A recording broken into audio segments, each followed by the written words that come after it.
talk about something that most people don't realize about mentorship. They think that if I just find the right mentor, then everything will change. They'll have more clarity, more direction, better results. But then nothing really happens. They join, they listen, they maybe even get a little excited at first, and then they still have nothing change. Not because the mentor wasn't good, but because they didn't know how to be mentored. And that's the part that no one really wants to talk about. Because mentorship doesn't fail from lack of information. It fails because lack of engagement. So today I want to break down why most people don't get results from mentorship and how you can actually really make it work, because the right mentor can change everything, but only if you show up in the right way. Hello, everyone. Welcome to our show. I'm Belinda Ellsworth, and we are talking about mentorship this whole entire week. That is our theme for the week of May 10th through the 15th. And today we are talking about how you can make mentorship work for you. So let's dive in and let's break these down. I think I've got the top 5 tips on how to make mentorship work for you. Now, if you didn't catch Monday's show, you should go back, because there we really talk about what is a mentor and how it's important for you to not only have a mentor, but to be a mentor to others, even at the exact same time, because you're giving and getting, receiving, and it's a really good dynamic for growth within yourself and to help others at the same time. So that one I really recommend that you go back and take a listen to. All right, so the first one is stop consuming and start applying. One of the things that I know, whether the mentor is live and in person with you, like you're meeting, or whether it's on Zoom, or maybe it's a mentor that you just follow and you glean information from. But one of the problems that I see in people is they keep consuming. They just want to consume more and consume more ideas, but then they never really start applying. So it is important that you take those ideas. I'd rather see you take an idea from a mentor or an idea that you get from online, from either a course or a podcast or something of that nature, and then say, okay, what are the, 1, 2, or 3 things that I am going to implement. You don't want to try to change everything at one time. And I think when people keep trying to consume more and more information, they're waiting for this magic bullet, or they're just waiting for something to happen for them or have someone do it for them, instead of saying, okay, I like this idea, I'm going to try it. And you know what? Not every idea is going to work, but no ideas are going to work if you don't ever try any of them. And that is just the truth of it. And yet that is where a lot of people still are, is still in the planning stages, still in the consuming stage. So I want you to consume something and then say, okay, what's one idea that I can apply from this? Does it move the needle? Does it change? If not, okay, maybe then you go back to your mentor if you can, or you dig up more information. How could I have made this work? What could have I done different with this one idea? That's something that I've seen over the years in mentoring individuals myself, is I will give them an idea and then they'll go try it one time and they'll say, yeah, that didn't really work. So I'm like, well, did you tweak it? Did you try it a little bit differently? For me, I remember getting a couple of ideas. These were sales ideas that had really worked well for some of my colleagues. And I thought, okay, I'm going to try it out. And it didn't work as well for me as it did for them at the very beginning, the first time I tried it. But I thought, they are having great success with this, so I'm going to try it again. And it took me about 3 to 4 times before I was able to sort of make that idea, kind of morph that idea into my own personality, and it started to take off. What if I would have quit on the first time that it made me feel a little bit out of my comfort zone? Or I wasn't really doing it quite right because I didn't quite understand it or hadn't had a chance to get feedback from it. And then I would have never known that it was really going to work, but I tried it again. Then I asked a couple of people, so what did you think about this? I really kind of want to make this idea work. And they're like, well, here's what I think you really should do. And so by tweaking it a little bit, kind of making it my own and coming up with what really worked, I was able to take the original concept, the original idea, and make it into something really wonderful that really did skyrocket my sales at that time and really helped me get out of a slump, which was why I was asking for help, because I was in a bit of a summer slump that particular year. So I just want to encourage you that you can't just try something one time. You have to tweak it. You have to try it again, get some feedback, ask people, like, what do you think about this? And they'll either tell you, yeah, I think that is a silly idea, or I like it, but I don't like this part about it. So maybe you tweak it. So most people sit, they watch the training, they take notes, they feel motivated, and then they don't implement. So they go back to another training hoping that they're going to find the magic answer within that. So implement. That is going to be the ticket for you. Learn, apply, adjust, repeat. That is your mantra. Learn, apply, adjust, repeat. If you will stick by that mantra, there's certain mantras that I've had over the years, and I love them so much that I just put them, make little bubbles, signs, and put them on my walls so that when I'm in my office and I'm looking up, I see them all of the time. One of the things as a coach or even as a mentor is I'm a trainer. By nature, I am a trainer. And so being an encourager is sometimes hard for me to do. I forget that part. I forget that I need to empower people or just encourage people and let them sit with it, because I want to give them the answer. I want to teach them how they can tweak it and make it work, and let's go. And so when I'm coaching, I had a big sign for probably 2 years on my wall that said, be an encourager, or who have you encouraged today? And that reminded me every time I looked at it that part of coaching isn't just teaching, it is being an encourager. And so that was helpful for me. So that's a good one that you can put on your wall, is learn, apply, adjust, and repeat. All right, tip number 2, take ownership of your results. So that means if the results don't work exactly like you thought they were going to, it isn't the mentor's fault. So, and that is what a lot of people do. They won't take ownership for maybe what they're doing wrong or how they could tweak it. They immediately say, oh, this was a dumb idea, or I should have never tried this idea in the first place.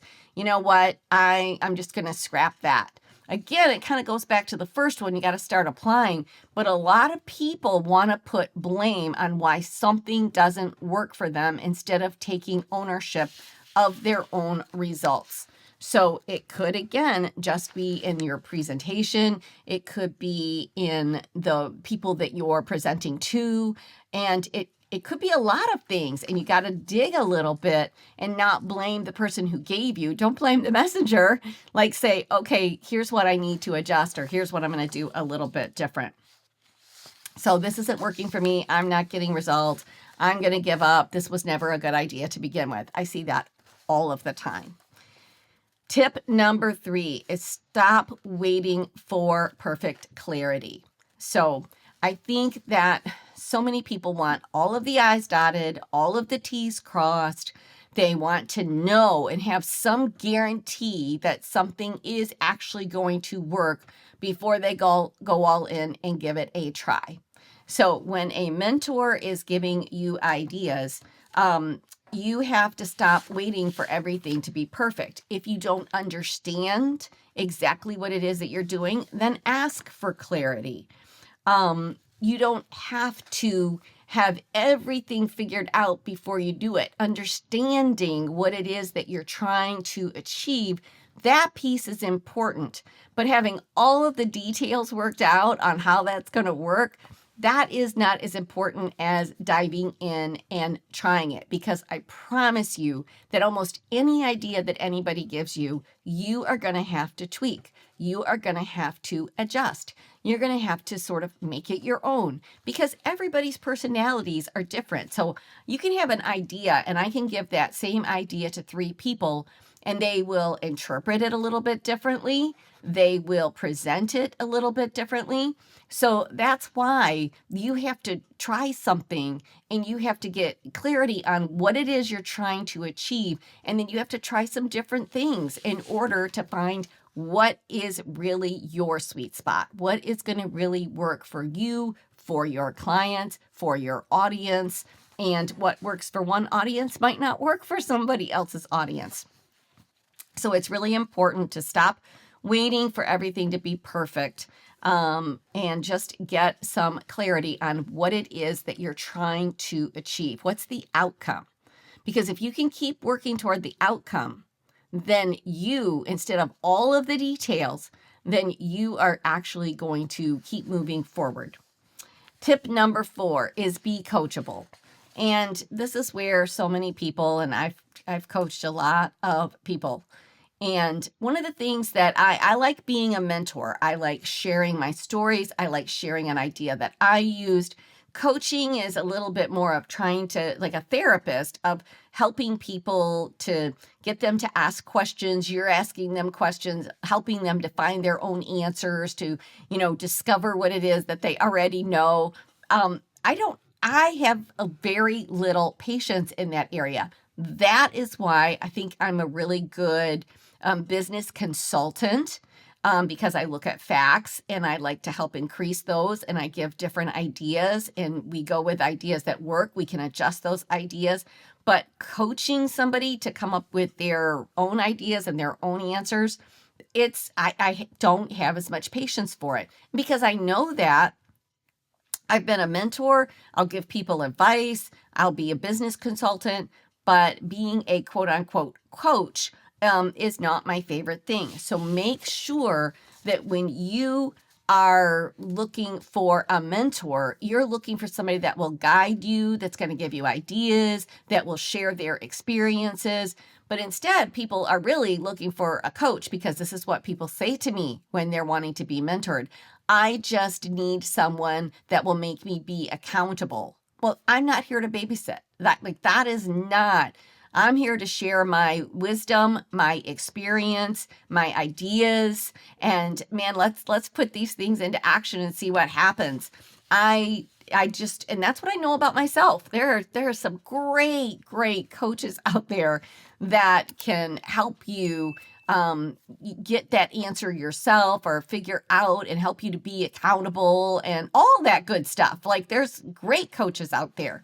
But it's different than mentorship. And I just want everybody to sort of think about it and understand that difference. So you do need to be coachable, though, even when you are having somebody mentor you. You don't want to say, oh yeah, that idea won't work. Oh, I remember one time somebody said to me, oh, that idea works for you, but I live in a really rural area. And so, it wouldn't work as well for me and the people that I have as customers. And I said, well, I live in a pretty rural area myself. It doesn't have much more than 3,000 people in it. And we, up until a couple of years ago, didn't even have a red light. And when I first moved out here, the bank was inside the grocery store.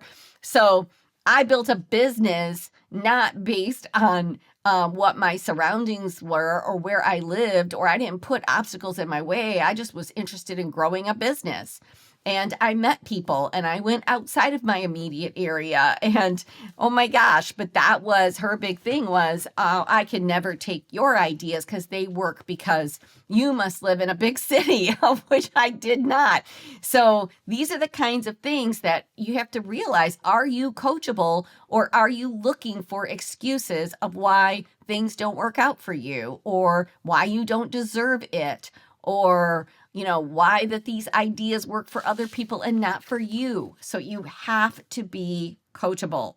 So listen. This is the biggest one. Listen without defensiveness. Don't take things personally. When somebody gives you an idea, I've given so many great free ideas to people. I can't even begin to tell you, because I have lots of friends that own businesses. And one of the things that I have to acknowledge, and I have acknowledged over the years, is if people don't ask you for your opinion, then you don't get to just freely give it, right? So I usually wait for a little bit of an open door.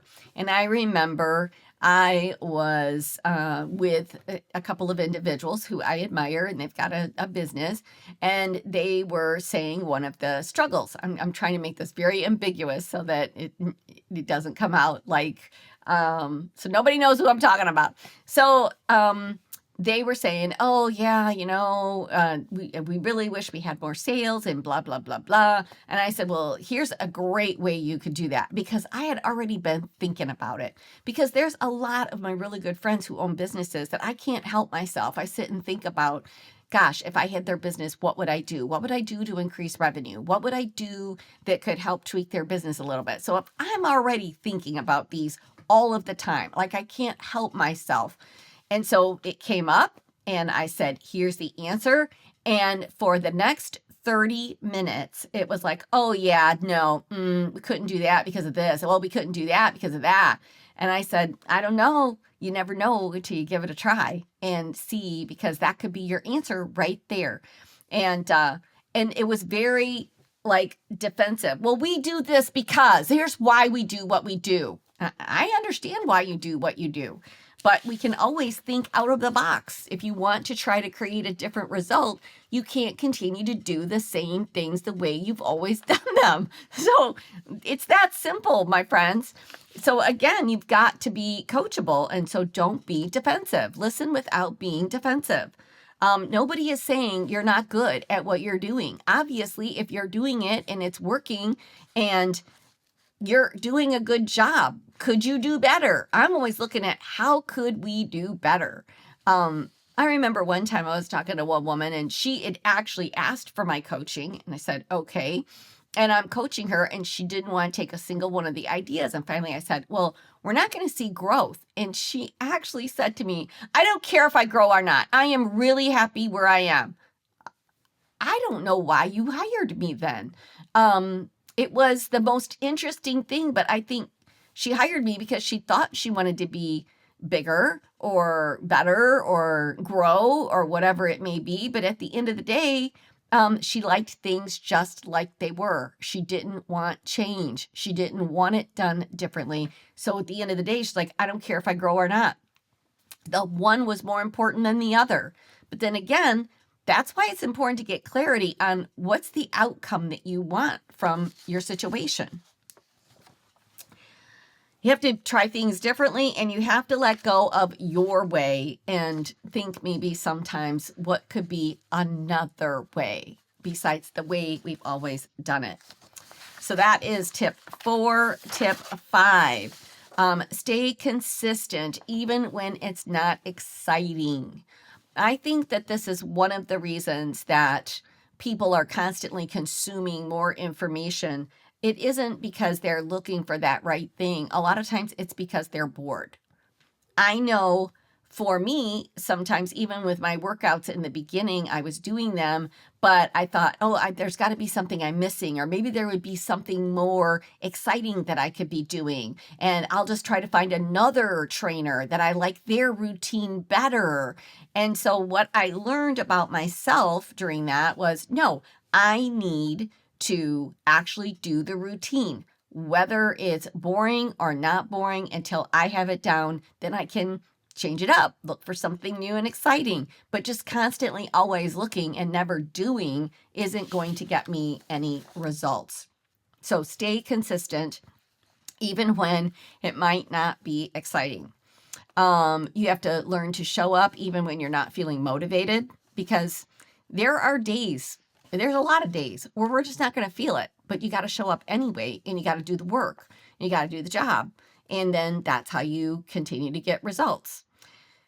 And a lot of people will back off when things get a little too hard, or if they run into a couple of roadblocks. Instead of pushing through the roadblocks, instead of persevering, they're like, yeah, this is too hard. I'm just going to go back to where I was really comfortable and things were easy.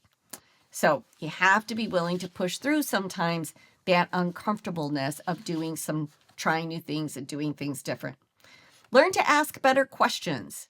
So if somebody tells you something and then that idea is not working for you or you don't quite understand it, learn to ask some better questions. One of the things, if people don't give you an example, is ask for an example. Can you share with me an example of how that worked for you in your business? That's where sometimes I get my best ideas, is when people share with me what they've did in their business. I can take that idea, I can tweak it out and then say, oh, I can see how I could make that work for me. One of the best ideas that I ever received had nothing to do with my business or really anything like my business. And I got this idea to do a big, huge fashion show. And it was one of the most successful events that I ever did. And I got the idea from a friend of mine who played in a band who was playing at the state fair. And so they were sharing an idea about what they were doing at the state fair to get more attendance at the state fair. And I was like, that's interesting. And so I started thinking, how could I take that same idea, tweak it out a little bit different, and make that work to getting more attendance at this fashion show? And I did. We had almost 1,000 people at this fashion show. Our sales were absolutely incredible. We supported other local businesses, and they got business out of it as well. It was an amazing event, and I put that all together because a friend of mine told me they were playing at this huge state fair and the attendance was going to be enormous, and here was why. So that's an idea that they didn't give me the exact parameters. They didn't give me the exact whatever, but I love to see, how did you make this work in real life? Give me an example in real life. When I'm mentoring people, I always say, here's why you want to do it. Here is how you do it. And here is how I made this work in real life. Here was a situation where I applied this and it worked in real time. And then people go, oh, ask me questions then. Ask me, well, what did you do about this? How did you know that that was going to do that? And I'd say, oh, well, because blah, blah, blah, blah, blah. Or I didn't. And then you give them the rest of the information. But you've got to learn to ask good questions and dig a little bit deeper. Not just what should I do, but here's what I've tried. What would you adjust? How would you do that a little bit differently? Where do you think where's the resistance coming from? Or how could I work through that? Learn to ask more specific things. And again, ask them, when they did this in real life, what was the preparation that they did? Sometimes it's the tiniest of little details that when people are telling you a story about how they made something work versus just giving you information on an idea. So when they say, oh, here's what we did. And so they start giving you more details, which allows you to understand. It allows you to implement. It allows you to sort of figure it out or get a broader picture of the whole scope of the project. So that's what I highly recommend, is learn to ask better questions. And in closing, if you've ever felt like mentorship didn't work for you, then maybe go back to the drawing board and look for a new mentor. Maybe try some of the tips that I've given you with that new mentor, and you might get a different result. A lot of times it's where you're at in your journey. A lot of people get a mentor and they're not even ready for it. They don't even know where to begin. And it can sometimes feel like a waste of your own time, and it is wasting the mentor's time. So make sure that you are ready to implement too. Or if you tried it and it didn't work, don't say, oh yeah, mentorship doesn't really work, or I haven't found it to be true. It might be just the right time of your life, the right season that you're in with your business, and it just might be finding that right person. So I think mentorship is great. And again, my mantra about mentorship is, especially if you can be doing it at the same time, is learn to have a mentor and be a mentor. When you are giving and receiving at the same time, there's a magic that truly happens. So that's what I want to encourage you, is who can I be a mentor to, and where can I go to get that next step? So thanks everybody for tuning in today. Please like or subscribe. And then if this was some information that you think could benefit someone you know, please don't forget to share. That's where the magic really happens, is in the share. So thanks so much. And on Friday, we're going to talk about mentorship with your health and wellness. So I think you're going to enjoy that. We'll see you then.